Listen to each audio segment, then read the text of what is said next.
अस्सलाम वालेकुम दोस्तों, कैसे आप सब लोग? ठीक हो, खैरियत से हो?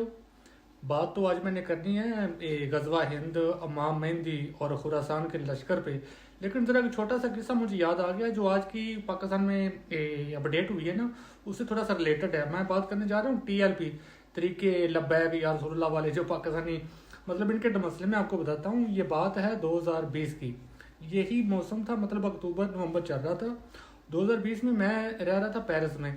और पेरिस में ना, मैं जिन लड़कों के साथ रहता था ना, मेरे घर में 5-7 लड़के रहते थे पाकिस्तानी। पंजाबी थे सारे, लाहौर के एरिया की थे। तो वो ना मदरसे से पढ़े हुए थे कुछ लोग।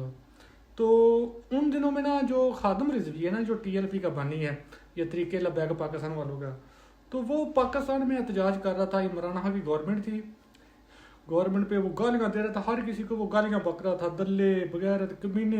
मतलब इससे नीचे वो बात नहीं करता था, और वो खुद को वो आलम दिन कहता था। टेलीविजन पे हर किसी को गालियां, गंदी गंदी गालियां दे रहा था। और उसका जो मेरे साथ लड़के रह रहे थे ना पेरिस वाले, वो बड़े उसको पसंद करते थे, क्योंकि वो एक ही मनसलक से थे। और उनका मदरसा मदरसा भी उसी मतलब मनसलक से था, जिससे वो बाबा खादम रिजवी था। तो वो उसको ना देख के बड़ा खुश होते थे लड़के, वो मेरे साथ जो थे पाकिस्तानी। हाय हमारा बाबा नूरानी चेहरे वाला फलां फलां। तो उस वक्त ना वो डिमांड कर रहा था कि पाकिस्तान से ना फ्रांस का सफ़ीर निकालो, आपको याद होगा 2020 में। तो मैंने उन मदरसे वाले लड़कों को बताया, मैंने बोला आपको पता है कि आपका बाबा की डिमांड क्या है? कहते जी पापा जो बोलेगा हुकूमत को करना चाहिए, बाबा का हुक्म सारा रखो पे। मैंने बोला वो पाकिस्तान से सफ़ीर निकालना चाहता है फ्रांस का। तो कहते हैं उससे क्या होगा? मैंने बोला अगर हम पाकिस्तान का फ्रांस का सफ़ीर निकालेंगे, फ्रांस हमें यहाँ से निकालेगा। वो लड़के 1 मिनट में बदल गया, कहने लगे बाबा तो बड़ा बेशर्म है, बाबा तो बड़ा लानती है, बाबा हमारी रोज़ी खराब करना चाहता है। तो मतलब ऐसे हैं ये TLP वाले, मतलब ये इतना को अकल है। तो भाई लोगों, देखा आप लोगों ने लापरवाही का नतीजा, कि जब तक वो लंगड़ा लंगड़ा कहना नहीं चाहिए, मर गया बेचारा, अभी अल्लाह उसको गिर के रहमत करे, उसकी गलतियां माफ़ करे। तो वो मतलब गालियां बक रहा था 2020 इसी मौसम में। पूरा पाकिस्तान, पूरे पंजाब को उसने बंद किया हुआ था, कोई एम्बुलेंस नहीं जाने दे रहा था। वो कह रहा था कि बस मेरे मुतालबे पूरे करो, फ्रांस को आग लगा दो, फ्रांस का सफ़ीर निकाल दो। तो उसके जो अंध भक्त थे ना मेरे पास, जो रह रहे थे मदरसे वाले, वो भी जहल टाइप, वो पहले बड़ा खुश हो रहे थे कि पाकिस्तान में आग लगी हुई है, उसने पाकिस्तान का जीना हराम किया हुआ है, इकॉनमी तबाह कर रहा है। तब वो खुश थे। जैसे ही उनको पता चला ना कि ये तो हमारे फ्रांस पे बात आ गई, हमें भी फ्रांस से निकाल देंगे, तो उसी बाबे को जिसपे उनको सदके भरे जा रहे थे, उसको गालियां देना स्टार्ट कर दी उसने। तो मतलब ये TLP वाले इतने बगैरत, 2 साल से फ़लस्तीन में जुल्म हो रहा था, मतलब इसराइल ये 2 साल से मार रहे थे ये TLP वाले। ये खादम रिजवी की लंगड़े का बेटा सत्तू पी के सोया हुआ था। अभी 8-10 दिन पहले वहाँ पे सुलह हो चुकी है, सीज फायर हो चुका है, अभी वहाँ पे सब कुछ नॉर्मल हो गया। तो अभी ये पता नहीं क्या करने आ गया था, एहतजाज करने आ गया था। कल सुना है कि बहुत तशद्दुद किया। मैं कहता पाकिस्तान के आर्मी ने कोई अगर कोई अच्छा काम किया ना, कोई डांका काम किया, तो ये किया है जो इन लोगों को सबक सिखाया है। ये ऐसे फजूल आदमी जब दिल करता है मुंह उठा के आके पाकिस्तानियों का जीना हराम कर देते हैं, रोड बंद कर देते हैं, सड़कें बंद कर देते हैं। जिस पे दिल करता है फतवा ठोक देती हैं कि ये तो काफिर हो गया, इसको मार दो, इसको ये कर दो। तो मतलब ऐसे लोगों को अगर आर्मी चलो कम से कम और कुछ नहीं कर सकती, तो पाकिस्तानी लोगों की एजुकेशन करे, उनको मॉडरेट करे। इन जहल मुल्लड़, ये मदरसा बरदार जो पाकिस्तान में घूम रहे हैं, जिसको दिल करता है मतलब अपनी मर्जी से उस पर फतवा फिट करते हैं, उसको मार देते हैं। ऐसे लोगों से पाकिस्तान को पाक करे कि आपका पाकिस्तान का इमेज जाए दुनिया में अच्छा। मतलब ये क्या, मतलब पाकिस्तान से लोग डरते हैं कि यार ये मुल्लड़ घूम रहे होते हैं, जिसको दिल करता है इसने ये कह दिया इसको मार दो, उसने वो कर दिया इसको मार दो। तो ये नहीं होना चाहिए पाकिस्तान में। तो मैं इसलिए आज पाकिस्तान की आर्मी को थोड़ा सा अप्रिशिएट करता हूँ कि कम से कम ये मुल्लों को सबक सिखाया है। तो प्यारे पाकिस्तानियों, पाकिस्तान में 2 बंदे ऐसे हैं जो हर वक्त ना जंग के मूड में रहते हैं। मतलब उनको जब भी आप उनसे बात करोगे ना, तो वो जंगी मूड में होंगे। एक तो जैद अहमद है, वो लाल टोपी वाला, वो तो टोटली मुझसे भी ज़्यादा पागल है, मैं भी पागल हूँ, हिला हुआ हूँ। लेकिन वो जैद अहमद के तो बेड़े गर्क हुए हैं।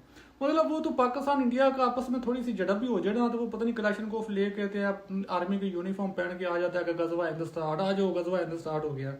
तो एक वो वार मुंगरिंग है पाकिस्तान में, मतलब वो हर वक्त चाहता है कि बस पाकिस्तान अभी वार कल का करता, अभी करे, मर जाए सारी दुनिया। वो तो पूरी दुनिया को तबाह करना चाहता है। ये जैद अहमद है हमारा। दूसरा जो वार मोंगरर है ना, जो पाकिस्तान में सबसे ज़्यादा गजवा हिंद की बातें करता है, वो मेरा मोस्ट फेवरेट करेक्टर है, उसका नाम है औरिया मकबूल जान।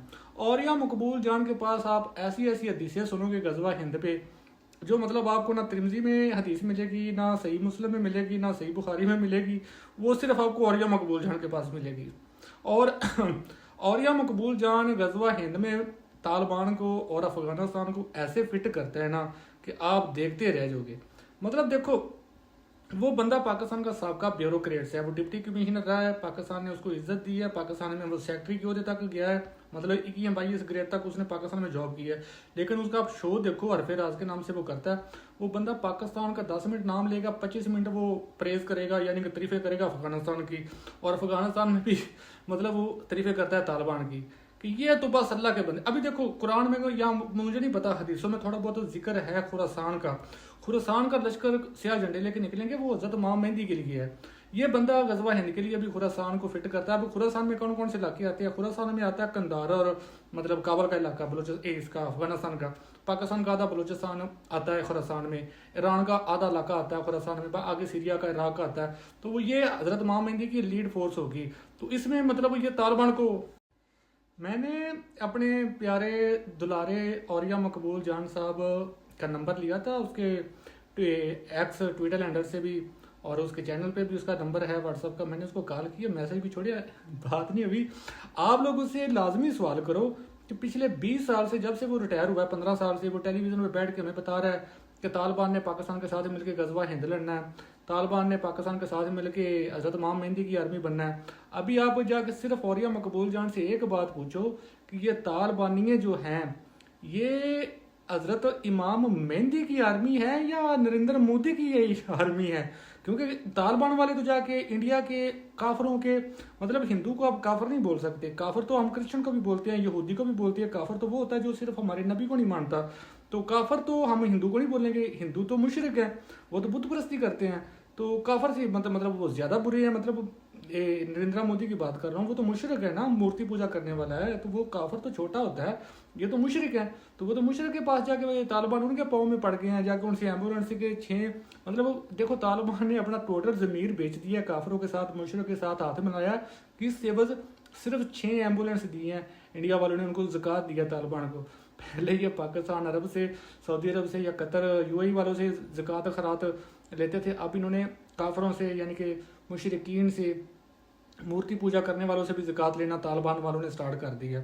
तो अभी पूछो कोई बंदा औरिया मकबूल जान से सवाल करो कि औरिया भाई, चाचू औरिया, ताऊ, आप तो कह रहे थे कि तालिबान खुरासान की आर्मी है, तालिबान तो इमाम मेहंदी की आर्मी है, तो क्या हुआ? इमाम मेहंदी की आर्मी काफरों के साथ जाके मिल गई है।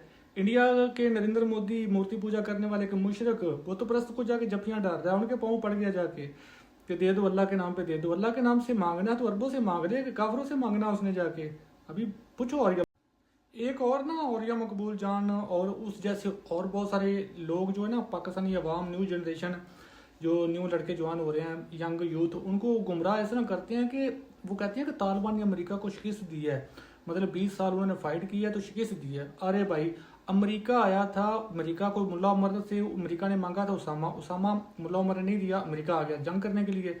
उन्होंने जंग किया कि 10 दिन 15 दिन के अंदर उन्होंने इनको कुट मार के भगा दिया। ये सारे तालिबानी चूहों की तरह भागे, पाकिस्तान आ गया, कोई ईरान जाके छुप गया, वो किधर छुप गया। मतलब देखो, एक कैपिटल सिटी इनका काबुल था, काबुल पे उन्होंने कब्जा कर लिया, 20 साल इनके कैपिटल पे उनका कब्जा रहा है। ठीक है, उनके 2 एम थे, टारगेट, अमेरिका के 2 यहाँ पे टारगेट थे। एक वो उसामा को मारने आए थे, दूसरा वो उन्होंने डिसमेंटल करना था दाइश को और अलकायदा को, वो उन्होंने सब कुछ कर लिया। फिर इन्होंने उधर कतर में जाकर उनके साथ, अमरीकियों के साथ तालिबानियों ने मुआहदा किया, इन्होंने लिखत में दिया कि आज के बाद अफगानिस्तान में कोई दहशतगर्द तंजीम हम नहीं अपने पास रखेंगे, नहीं बिठाएंगे, कुछ 2 नंबरी नहीं करेंगे। कस्में ध्यान दी उनको, उनके सामने इन्होंने कस्में उठाई हैं, लिख के दिया है। तो तब अमरीकन गए हैं, मतलब वो अपनी सारी शर्तें मनवा के गए हैं। अभी और ये मकबूल जान कहता है कि अमेरिका को शिकस्त दे के इन्होंने भेजा है। देखो कितना लोगों को ये गुमराह करते हैं। मतलब 20 साल वो इनके कैपिटल पूरे अफगानिस्तान पे कब्जा करके अमेरिकी बैठे रहे हैं। अगर वो जाते वक्त अब क्या था वो अफगानिस्तान में वो जो करते, तो फिर औरिया मकबूल जान को लगता कि अमेरिकी जीते हैं। मतलब वो को हमेशा परमानेंट अफगानिस्तान में रहने के लिए तो नहीं आए थे, वो जो आए थे, जो उनके टारगेट थे वो उन्होंने पूरे किए, वो वापस चले गए। ये कहता है जी, और मकबूल जान कहता है, और तालिबान भी बड़े प्राउड से कहते हैं कि हमने अमेरिका को डिफीट किया है। भाई कोई डिफीट फूट नहीं किया, आपने लिखत में उनको मुआहदा करके दिया था कि हमें बख्श दो, हम कुछ नहीं 2 नंबरी करेंगे, बगैरती नहीं करेंगे, तो आप हमारी जान छोड़ दो, इसलिए वो छोड़ कर गए हैं। अगर वो जाते जाते अफगानिस्तान के सारे पहाड़ अपने साथ ले जाते, फिर इन्होंने कहना था कि हाँ अमेरिका जीत कर गया। मतलब लोगों को बेवकूफ़ बनाना इन लोगों का काम है।